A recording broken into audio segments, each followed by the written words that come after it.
Democrat from New Mexico, Congressman Ben Ray Lujan. Come on up.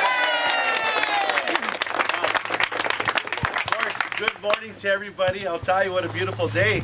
I was visiting with Patty a little bit, and when Aaron and I were driving in, there were quail running across the road, and the birds are chirping, and the skies are blue. You don't get this all in D.C. So when we're here, thank you for inviting us up to Corrales. And when I was driving up here, Aaron was telling me, well, yeah, we're going to get together with a few of the Sandoval Democratic women. A few. Yeah. Look at this. I mean, my gosh. I can't say thanks enough and how humbling this is when we get a chance to come and visit with so many of our friends. A few of you saw Justin was here earlier, and he's still around. He got here early and beat us here. Where is he? Justin Bailey's helping us out all the way from Taos. And then Aaron Trujillo, who's helping us run the campaign, he's here as well. And you probably had to put up with a lot of our phone calls, so I apologize for that, but more are coming. So please take them. So many things to talk about, the legislation, the campaign, what we can expect, and why we need everybody here. This year in New Mexico, we're already starting to see the mud fly. It's being slung at Diane Dennis already. And we can expect more of that. We're continuing to hear rhetoric around the state as to how this healthcare reform, people are saying that it's bad for seniors, it's bad for kids, it's bad for the economy, when they're continuing to try to scare people. And those are the kind of scare tactics that are taken out of their playbook from many, many years back, and you don't have to go back too far to see when Karl Rove and others put that together, and they're still continuing to use it. I had a chance to visit with I think it was the Martinez family, I'm sure they're still here, but they were telling me about their son, who's diabetic, 16. This is going to make a world of difference, and he's been diabetic since a young age, right? Right. Since how old? 8 years old. Since 8. It's families like this where you eliminate pre-existing conditions for kids. They can't discriminate for care anymore. You can keep your children on your coverage until through the age of 26 now. We met this gentleman down in Clovis this week whose mother is 87 years of age, who hits the donut hole every year in November. And she has a heart condition, and she can't afford the medication. So every January she goes in to see her doctor. She says, why aren't you doing well? You aren't taking that medication again. She says, well, I ran out of coverage in November again. And so there's 2 months at the end of the year where she should have been getting a little bit better, where she fell a little bit further behind. We're going to close that as well. This helps seniors. For women, on average, women pay more for coverage than men. And it's absolutely ridiculous that insurance companies could use gender rating as a way to discriminate coverage against women. I mean, these are practices that were accepted today. We still know that those health insurance companies have those exemptions from antitrust laws, and people ask, well, why did you have to do this?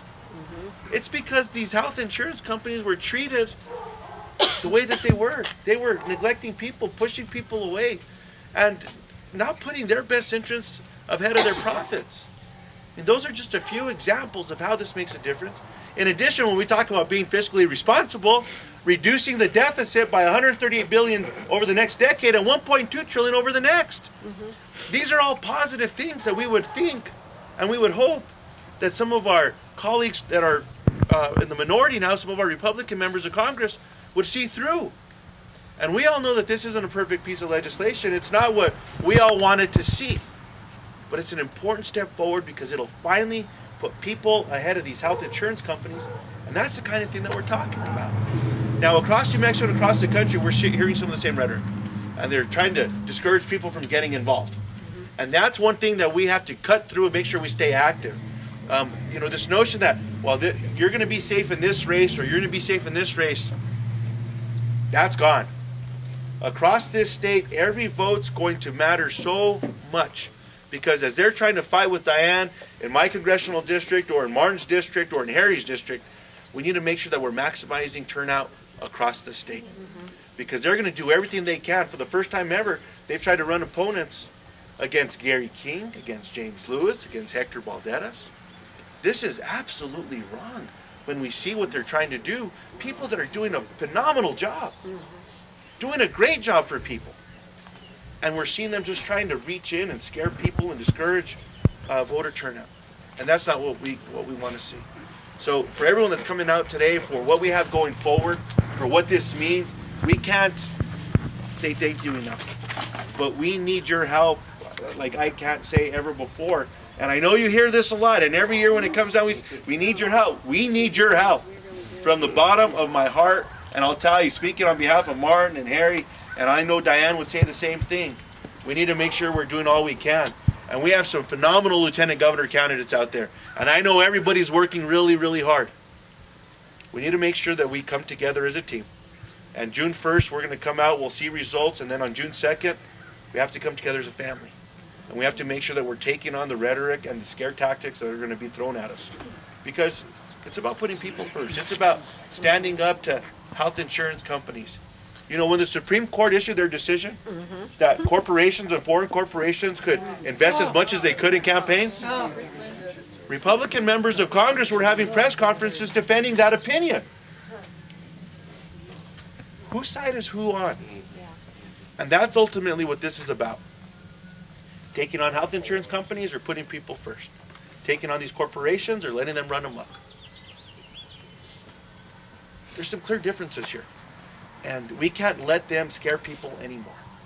And so with that, we ask for your help, Mayor. We appreciate you being here, sir, so very much. I want to caution you to watch your speed limit. Yes, sir.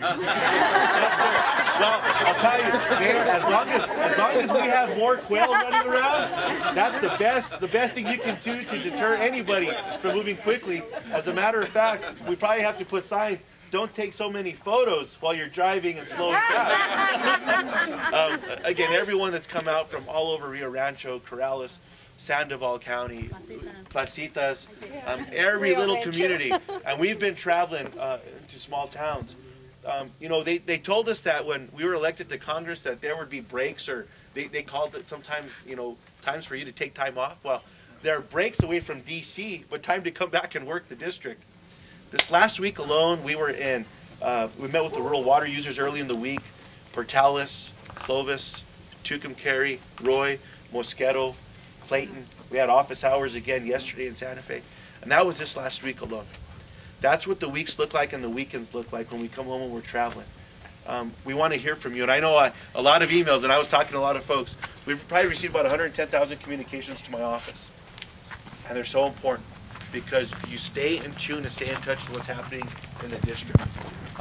Some of our friends that are coming to visit us soon, give us a call. We want to show you around. We want to welcome you to the office, because that office is as much yours as it is anyone else's, and especially me. And so we want to make sure that we invite you there to show up a little bit. So with that, I just want to say thank you so very much, and ask if we can count on you as we get this thing moving. Now into June and into November. We need your help. What I want to do is give you one of our Democratic women of Sandoval County scarves. I've been anointed. Yeah, you're anointed. They are for sale. And this is for So you this to is a take to fundraising Washington. tool. No, it's not really. Just this is your gift from us, All from the right. Democratic women of Sandoval County. You have 100% support from us. And wherever we go, we win. Hey, I like that. You can't beat that. Thank you so much, everybody, for coming on by, and thank you for helping accommodate us.